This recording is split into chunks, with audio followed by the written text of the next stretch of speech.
귀한 찬양 감사드립니다. 우리 김효익 집사님께서 오늘 부르신 요나의 노래는 우리 교인 중에 한 분이 작곡하신 음악입니다. 본인의 이름을 절대 밝혀달라지 말라고 하셔서 안용규 집사님이 아닌 거는 제가 말씀드릴 수 있습니다. 또 다른 능력 있는 우리 실력 있는 주의 일꾼들이 우리 교회에 많이 모이고 있습니다. 그분들이 마음껏 하나님 안에서 일하고 또 하나님께 영광 돌릴 수 있도록 여러분 함께 기도해 주시면 감사하겠습니다. 지난주 우리는 요한복음 10장을 통해서 양의 문이 되시고 어린 양의 목자가 되시는 우리 예수님에 대해서 살폈습니다. 아침마다 밤마다 양들을 그 우리에 드리는 목자의 심정으로 한 명 한 명 그 이름을 불러가시며 그 모든 필요를 정확히 아시고 필요를 채우시고 그를 죄 가운데서 어둠 가운데 생명으로 평화로 이끄시는 목자 되신 예수님, 또 양의 문이 되시는 예수님에 대해서 우리가 살폈습니다.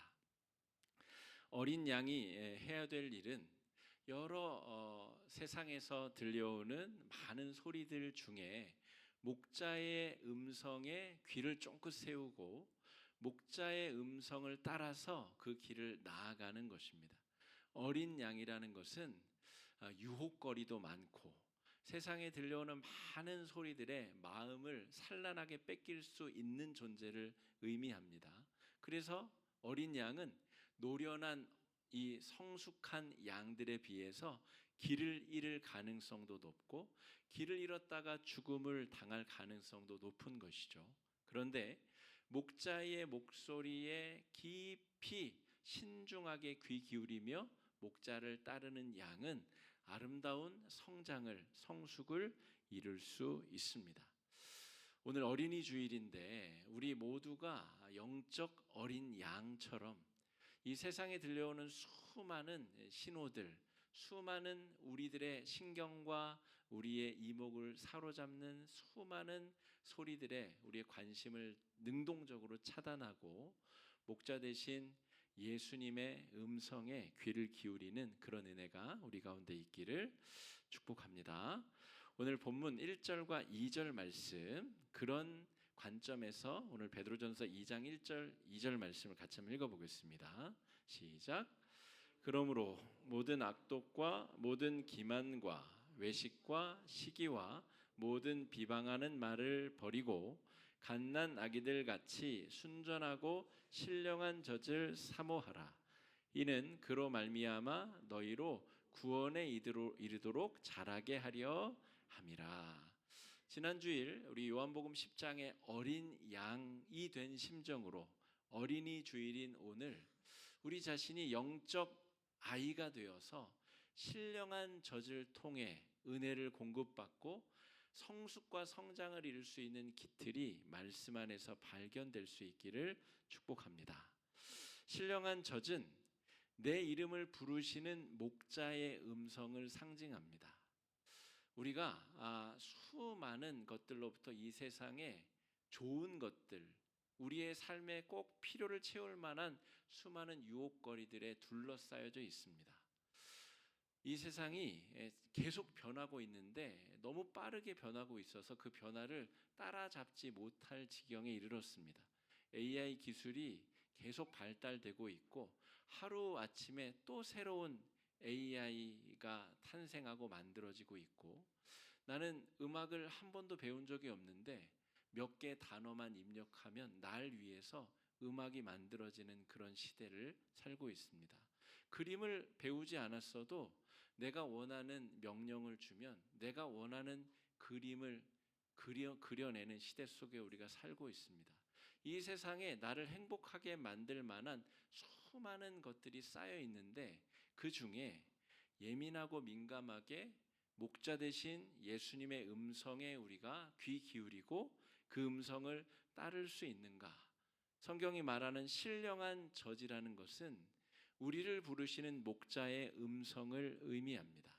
그리고 성령의 시대에는 우리 안에 내주하시며 우리의 마음의 주인이 되시는 성령의 목소리, 그것이 오늘 본문에서 말하는 신령한 젖, 그것이 의미하는 바입니다. 로마서 8장 26절 말씀 우리 같이 한번 읽어보겠습니다. 시작. 이와 같이 성령도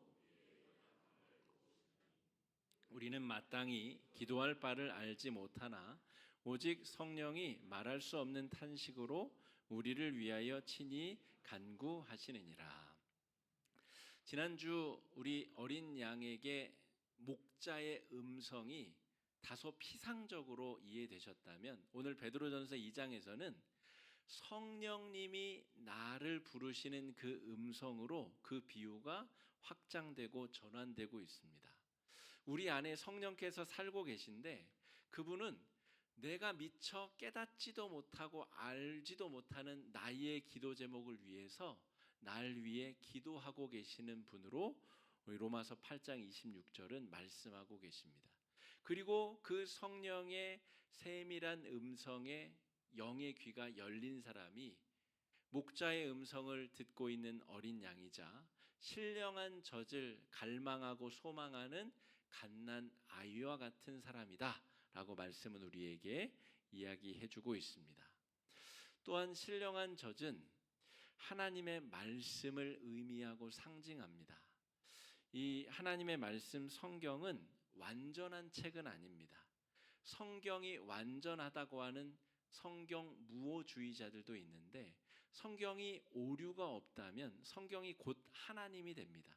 전능자 하나님과 이 성경이 동격이 되게 되죠. 그러면 오히려 이 성경을 모독하는 일에 우리가 참여하는 것이 됩니다. 성경은 문자로 기록된 언어이기 때문에 오류가 있을 수밖에 없습니다. 그리고 다른 언어로 번역되는 과정에 필사하는 과정에 반드시 오류가 발생할 수밖에 없습니다. 그럼에도 불구하고 하나님은 이 말씀을 통해서만 유일하게 이 성경을 통해서 천지가 창조된 이력부터 우리에게 구원이 이르게 된 과정까지를 이 말씀을 통해서만 우리에게 알려주셨습니다. 매일매일 우리가 이 말씀을 붙잡고 생명의 양식을 공급받아야 되는 이유가 거기에 있습니다.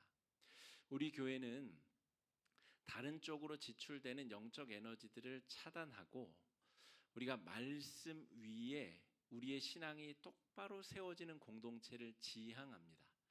어저께도 제가 운전하고 어디를 가다 보니까 우리 목동의 그 큰 사거리에 이제 군 고구마도 굽고 뭐 음식도 만들어서 사람들을 전도하는 부스가 차려진 그런 교회를 봤습니다. 뭐 건강한 교회 이단은 아닌데 그 교회는 교회의 에너지를 그렇게 길목에서 복음을 전하는 데에 많이 할애하고 있는 교회인 것 같습니다. 그런데 그런 관점에서 우리 교회를 보면 우리 교회는 무엇보다 말씀을 묵상하고 말씀 앞에 자신을 세워 성찰하고 자신을 건강한 그리스도인이 되게 만드는 데에 우리는 대부분의 에너지를 사용하는 교회입니다. 그렇게 하는 이유는 이 땅에 하나님의 나라를 확장함에 있어서 그 방법이 가장 효율적이라고 믿기 때문입니다. 내가 건강한 그리스도인이 되어서 다른 말로 하면 아주 매력적인 그리스도인이 되어서 우리가 살아가는 삶의 자리에서 우리가 그리스도인임을 세상 사람들이 깨닫고 알게 되고 우리가 믿고 있는 그 예수가 너무너무 좋아서 그 예수를 알고 싶고 만나고 싶고 우리와 함께하고 싶은 복음 증거자의 길. 우리는 길거리에서 군고구마를 나눠주진 않지만 우리가 말씀 위에 바로 세워지는데 우리의 신앙적 역량을 집중하는 교회다 말할 수 있습니다. 월요일부터 토요일까지 새벽마다 우리가 전해지는 그래서 우리 문자로 발송되는 그 말씀을 여러분 함께 묵상하시고 그 말씀으로 자기 자신을 비추어서 성숙하고 매력적인 그리스도인이 되는데 우리의 에너지를 한껏 쏟으시면 좋겠습니다. 주일에 선포되는 이 말씀을 가지고 한 주를 넉넉하게 살 수 있는 영적 자원으로 삼으시는 여러분 되시면 좋겠습니다. 신령한 젖을 먹어야 어린아이가 생명의 에너지를 공급받지 않겠습니까? 이 세상에 좋아 보이는 유사한 것들이 많이 존재하지만 그것이 결국 우리로 실망감에 빠지게 한다는 것, 우리가 익숙하게 너무나 잘 알고 있지 않습니까? 히브리서 4장 12절 말씀, 하나님의 말씀의 정의가 무엇인가? 오늘 히브리서 4장 12절 말씀 같이 한번 읽어보겠습니다. 시작. 하나님의 말씀은 살아있고 활력이 있어 좌우의 날선 혼과 영과 및 관절과 골수를 찔러 쪼개기까지 하며 또 마음의 생각과 뜻을 판단하나니, 하나님의 말씀의 권능이 우리의 혼과 영과 및 관절과 골수를 찔러 쪼개 또 우리의 마음과 생각을 온전하게 변화시키는 생명의 능력, 오늘 베드로전서 2장 2절 표현에 의하면 신령한 젖이라는 것이죠. 어린아이가 사모해야 될 신령한 양식, 신령한 젖. 첫 번째로는 우리 안에 내주하시는 성령의 음성이고, 두 번째로는 우리가 매일매일 붙잡아야 될 하나님의 말씀이라는 것을 기억해야 되겠습니다. 또한 오늘 말씀은 이 10절에 불과하지만 설교로는 3번에 나누어서 해야 되는 굉장히 중요한 내용들이 들어져 있는 말씀인데, 오늘 베드로 사도는 예수님을 살아있는 돌로 비유하고 있습니다. 산돌, 우리 목동에도 산돌교회라는 데가 있는데요, 전국적으로 산돌교회가 몇백 개는 될 겁니다. 살아있는 돌, 언어적으로는 말이 성립이 되지 않는 단어가 산돌입니다. 자, 4절 말씀 같이 한번 읽어보겠습니다. 시작. 사람에게는 버린 바가 되었으나 하나님께는 택하심을 입은 보배로운 산돌이신 예수께 나아가. 베드로 사도가 예수님을 살아있는 돌, 리빙 스톤 이렇게 정의했다는 것이죠. 돌은 생명력이 없는 무기물입니다. 생명력이 있는 것을 창조물을 유기물이라고 하고, 생명력이 없는데 물질적 가치를 지닌 존재를 무기물이라고 합니다. 그런데 예수님은 죽은 것 같았으나 부활하신 분, 그래서 산돌이라고 베드로가 지칭하고 비유한 것입니다. 죽은 줄 알았는데 그 심장이 멎고 세포가 죽어가기 시작하였는데 사흘이나 지나서 그분이 다시금 살아나셨다는 것이죠. 죽은 듯한 그 육체가 부활의 몸으로 다시 살아나신 사건, 예수님을 그래서 베드로는 산돌로 비유하고 있는 것입니다. 5절 말씀 같이 한번 읽어보겠습니다. 너희도 산돌같이 신령한 집으로 세워지고 예수 그리스도로 말미암아 하나님이 기쁘게 받으실 신령한 제사를 드릴 거룩한 제사장이 될지니라. 구약의 사람들은 죄인과 접촉한 자도 죄인이 된다라고 생각했습니다. 바꿔 말하면 살아있는 돌과 접촉되고 연결되는 자도 살아있는 돌이 된다라고 생각합니다. 유대인의 사고방식대로 본문을 읽어야 됩니다. 그러니까 부정한 물질에 접촉되면 나도 부정하게 되지만, 내가 원래 죽을 수밖에 없는 유한한 존재인데 살아있는 돌이신 예수와 연결되어지는 순간 나도 살아있는 돌이 된다는 것이죠. 부활을 경험할, 죽음을 이겨내고 다시 사는 존재가 예수 그리스도를 통해서 될 수 있다는 말입니다. 너희도 산돌같이 신령한 집으로 세워지고. 여러분, 예수님과 연결되어져서 거룩한 교회 공동체로 확장되어지는 그림을 우리가 말씀으로 그려볼 수 있습니다. 세상 사람들은 이 건물을 교회라고 부릅니다. 이 건물도 교회가 맞죠. 우리 교회인 성도들이 함께 모여서 예배하는 건물, 이것도 어떤 의미에서는 교회라고 부를 수 있습니다. 그런데 베드로 사도가 말하는 교회는 예수 그리스도, 세상 사람들이 쓸모없다고 버려버린 그 돌이 모퉁이 돌이 되어서, 유대인들은 모퉁이 돌, 기준이 되는 돌을 먼저 탁 박아놓고 그것으로 사방 동서남북에 내가 집을 건물을 세울 방위를 정하고 그 돌로부터 사방으로 확장되는 건물을 지어 나갑니다. 건축자들이 쓸모없다라고 버린 그 돌 예수 그리스도가 실제로는 살아있는 하나님께서 부활시키신 생명의 돌인데 그 생명의 돌 사방으로 우리 성도 한 명 한 명이 연결되어지고 붙어서 확장되어져서 살아있는 교회 건물이 되어 간다는 것입니다. 그러므로 이 교회가 건물일 뿐 아니라 저와 여러분 우리 한 명 한 명이 연결되어진 거룩한 성전 교회라고 베드로 사도는 말하고 있는 겁니다. 9절 말씀 굉장히 중요한 말씀인데요. 같이 한번 읽어보겠습니다. 시작. 그러나 너희는 택하신 족속이요 그의 소유가 된 백성이니 이는 너희를 어두운 데서 불러내어 그의 기이한 빛에 들어가게 하신 이의 아름다운 덕을 선포하게 하려 하심이라.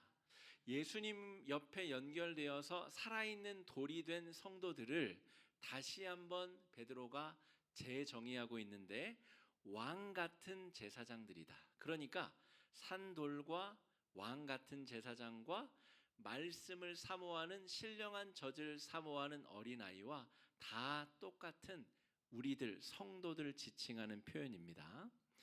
왕 같은 제사장, 여러분 고대 사회에서 수많은 계층과 계급이 있었습니다. 그리고 그 계층과 계층 사이에는 절대로 뛰어넘을 수 없는 유리벽이 존재하였습니다. 이스라엘 백성들이 애굽이라고 하는 사회 체제에서 탈출하게 된 것, 그래서 하나님 앞에 모두가 평등한 하나님의 백성이 된 것, 우리에게 벌어진 구원의 사실을 미리 보여준 예표적인 사건입니다. 예수님은 이 땅에 오셔서 하나님과 우리 사이에 가로막고 있는 모든 장애물들을 다 허무셨습니다. 그래서 사람들이 암묵적으로 가지고 있는 계층, 구분, 차별점들을 다 없애버리셨습니다. 예수를 잘 믿고 있다라고 생각하던 바리새인들과 7 귀신 들렸었던 막달라 마리아와 동등한 사람으로 대하셨습니다. 이 사람이 이 7 귀신 여인보다 더 월등히 나을 것이 없다라는 이야기를 하신 것이죠. 모두가 예수 그리스도를 만나는 순간 왕과 같은 제사장, 왕만 해도 대단하지 않습니까? 여러분 고대 사회에서 로마 황제가 이렇게 하면 그 사람의 목이 떨어졌습니다. 사람의 생명을 죽이고 살릴 수 있는 권한이 자기에게 있다라고 믿는 사람들이 왕이자 황제였습니다. 제사장은 신과 인간 사이의 중재자였습니다. 이 사람이 제물을 돌려보내면 죄사함의 제사를 드릴 수 없는 막강한 권력을 가진 자가 제사장이었습니다. 그런데 베드로는 예수 그리스도가 이 땅에 오셔서 모든 장애물을 철폐하셨는데 그 때문에 예수 믿는 자는 산돌이 되었고 왕과 같은 제사장이 되었다는 것입니다. 우리 모두는 그래서 우리의 죄를 우리 스스로 우리의 마음에 계신 성령께 직접 고할 수 있는 자격을 얻게 되었습니다. 여러분, 우리 개혁교회에서만 그런 일이 벌어집니다. 로마 천주교, 동방정교회, 콥틱교회 어디에서도 사제를 통과하지 않고 죄를 고백할 수 있는 그런 지위를 얻은 성도들은 없습니다. 나무 판지를 사이에 두고 자기의 죄를 고백해야 사제가 그것을 듣고 벌을 내리고 주기도문을 100번 쓰시고 사도신경을 100번 암송하세요. 그리고 자기 자신에게 이 참혹한 벌을 가하셔야 그 죄가 사라질 겁니다 라고 사제가 판단해 주는 거죠. 오직 말씀 위에 세워진 우리 개혁교회에서만 우리가 왕 같은 제사장이라고 하는 자기 정체성을 가지고 하나님을 믿고 있다는 것입니다. 베드로가 분명히 이야기하고 있습니다. 예수님이 이 땅에 오셔서 하나님과 우리 사이를 가로막고 있는 모든 장애물들, 모든 중재자들을 다 없애시고 우리가 직접 하나님 앞에 나아갈 수 있는 길을 여셨습니다. 우리의 죄를 우리가 직접 하나님께 고백할 수 있는 자격을 예수 그리스도가 우리에게 허락해 주신 겁니다. 여러분, 예수님의 사랑과 헌신으로 우리는 십자가의 사랑으로 새로운 자격을 얻은 자들이 되었습니다. 세상 사람들은 이것을 선민, 선택된 민족이라고 착각하는 경우도 있습니다. 피 흘리는 제사 없이 우리의 죄를 직접 고백할 수 있는 특별한 지위, 왕 같은 제사장의 지위를 얻게 되었는데 이것은 배타적이고 폐쇄적인 선민의식이 아닙니다. 아무런 대가를 지불하지 않은 우리에게 공짜로 주어진 선물입니다. 지금 중동에서 전쟁이 벌어지고 있는데요. 이슬람도 선민 사상으로 가득 찬 사람들이고 유대인들도 폐쇄적 선민 의식으로 가득한 사람들입니다. 각자가 유일신에 의해서 선택됐다라고 착각한 채 서로를 차별하고 정죄하고 공격하고 죽이는 전쟁이 벌어지고 있는 중이죠. 이스라엘이 미국을 이용하고 미국을 끌어들여서 전쟁을 더 키운 것입니다. 자, 그런데 이런 폐쇄적 선민의식은 오늘 베드로서 2장에서 말하는 주님이 우리에게 주신 은혜와는 아무 상관이 없습니다. 폐쇄적 선민의식은 우리 기독교에서는 폐쇄적 기복주의라고도 불려지는데 나만 선택받아야 되기 때문에 나 이외의 사람을 차단하고 정죄하고 밀어내고 그들을 공격합니다. 그런데 오늘 베드로 사도가 말하는 확장되는 하나님의 나라는 산돌이신 예수 그리스도를 통하여 그분과 연결되면서 전 세계에 있는 모든 교회가 하나로 연결되어지고 확장되어지게 됩니다. 오늘이 어린이 주일인데 시간이 갈수록 전통적인 가정의 모습이 확장되고 있습니다. 더 이상 때가 되면 결혼을 하고 때가 되면 자녀를 낳는 그런 형식의 가족만 교회 안에 존재하는 것이 아닙니다. 시간이 지나도 결혼을 하지 않거나 결혼을 못하는 분들도 늘어나고 아이를 갖고 싶으나 아이를 가질 수 없는 형제 자매들, 성도들도 교회 안에 점점 늘어납니다. 자녀가 있으나 자녀와 관계가 소원해지는 어르신들도 존재하고 우리 모두가 이 세상에서 볼 때는 각각 파편화된 존재들로 교회 안에 존재하게 됩니다. 그런데 오늘 베드로전서 2장에서 하는 이야기는 우리 모두가 예수 그리스도 살아있는 돌과 연결되어서 한 가족과 한 형제 자매가 된 존재들이라고 정의하고 있습니다. 여러분, 나에게 자녀, 손주가 없더라도 오늘 교회에서 만나는 우리 꼬맹이들이 바로 예수 안에서 연결된 나의 자녀이자 나의 손주, 손녀들입니다. 교회 안에서 만나는 우리 어르신들이 나의 부모와 같은 아버지, 어머니이고 할머니, 할아버지이십니다. 예수님을 통해서 우리에게 그런 놀라운 역사가 일어났습니다. 오늘 결혼 소식을 알리기 위해서 선남 선녀가 함께 예배 자리에 참여했는데 여러분, 나와 상관없는 남의 집 자식이 아니라 우리 교회 공동체 안에 한 믿음의 양식을 먹고 마시는 우리의 자녀의 결혼식이고 우리의 아들, 딸의 결혼식이고 우리의 형제 자매의 축하의 일이 벌어지고 있습니다. 제가 오늘 전시회 소식을 냈더니 우리 주인공인 우리 성도님이 아이고 좀 안 냈으면 좋겠는데 이런 얘기도. 근데 제 마음은 좀 다릅니다. 목사인 제 마음은 작은 소식이라도 함께 나누었으면 좋겠고 함께 기뻐했으면 좋겠고 함께 축하해 줬으면 좋겠고 함께 그 기쁨을 나누면 좋겠습니다. 남이 아니라 우리가 예수의 보혈로 하나가 된 형제 자매이기 때문에 그렇습니다. 우리 강군자 권사님이 지금 입원 중에 계신 것으로 추정이 되는데 연락이 되지 않습니다. 집에 가서 우리 황춘정 권사님도 찾아뵙고 저도 집에 가봤는데 집에 또 안 계신 것 같고 지금 전화를 안 받으셔서 소식이 잘 닿지 않고 있습니다. 여러분, 우리 어머니, 우리 아버지이고 우리의 믿음의 동지이고 동료이고 천국 가서 만나게 될 형제 자매들입니다. 우리가 함께 마음을 쓰고 기도하고 힘들고 어려운 분들을 위해서 함께 마음을 합쳐 기도해야 되는 이유가 거기 있는 것이죠. 특별히 5월은 교회에서 가정의 달이라고 불리는 달입니다.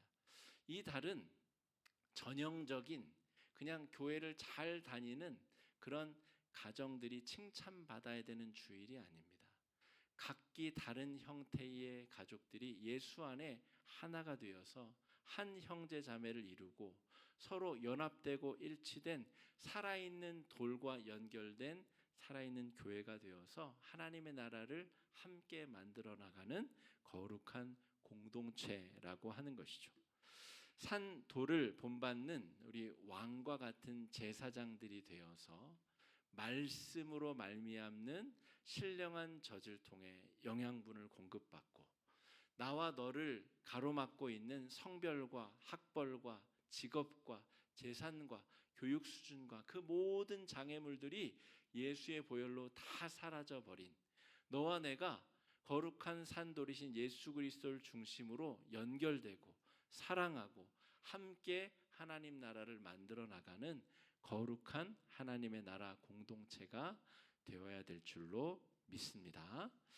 예수님 닮은 산돌이 되어서 하나님 나라를 멋지게 확장시켜 나가는 은혜의 한 주가 되시기를 주의 이름으로 축복합니다. 이 시간에 말씀 의지해서 함께 기도하시겠습니다.